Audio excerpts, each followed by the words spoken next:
ممکن می؟ برمت. السلام علیکم دکتر. و علیکم السلام. شما نظم صحت سلامت برسید. خوش شکایت دارید؟ دکتر جان شکایتم بسیار. خب. همین سرم درد میکند. مرم میگویم دکتر جان. کجاش؟ من از همین پیشانه سر میشود. خب. بعد گوید که پایان به همین نزد چشم میآید. خب.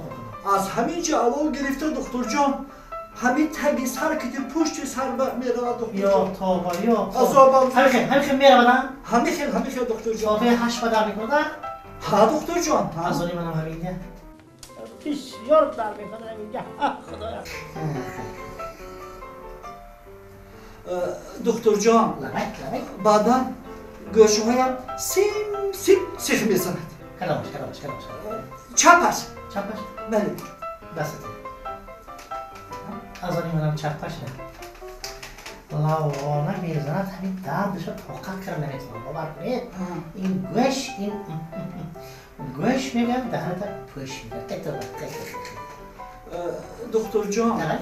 میدونید اینم هیچ گم نیو. همین ستون مهرهایم خیلی اذیت میدید. چی کار کنم دکتر جان برکه یابید. یا توبه. قبولگی 16 نگید با. بله دکتر جان یافتید.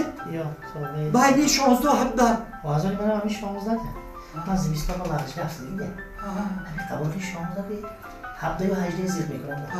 من از بام افتیده بودم دکتر جان. نه. بسیار اذیت میدید. دکتر جان.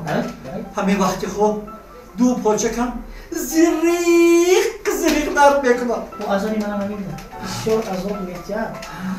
پاچه کم شما در میگن بگاهی میرم. زنگم هم میگم لولا باریش تا گذار میکنم. پاچه کم بالا کنه خود میکنم بید. شما هم پاچه کنم بالا کنید. ایخنا بالایی هم نشد. یه خودشم همین دکتر جان. دکتر جان. شما حالی هم نرفتید؟ نه دکتر جان میدونید چی؟ بعد همین پنجه های پایم رو بزید. نگویید. دردی وای و ایستاده نمیشه. بله. چند پنجه دارید؟ خیلی. 10 تا نگوید با. البته دکتر جان 10 پنجه دارم. دستی. با دست. منم 10 تا دارم. شما هم درد میکنم. ای خدا این دردش هم درد میکنم. یه چونگه؟ من نزد شما شکایت آمدم. شما از منم بتر بودید و من نزد دیگر دکتر میروم. یک دقیقه. اکا جان آمدگیتان بگردم. نزد دیگر دکتر میرم سیدن؟ ها. یک دقیقه سید منم خلطه بکشم. منم شما خطی میرم نزد دیگر دکتر.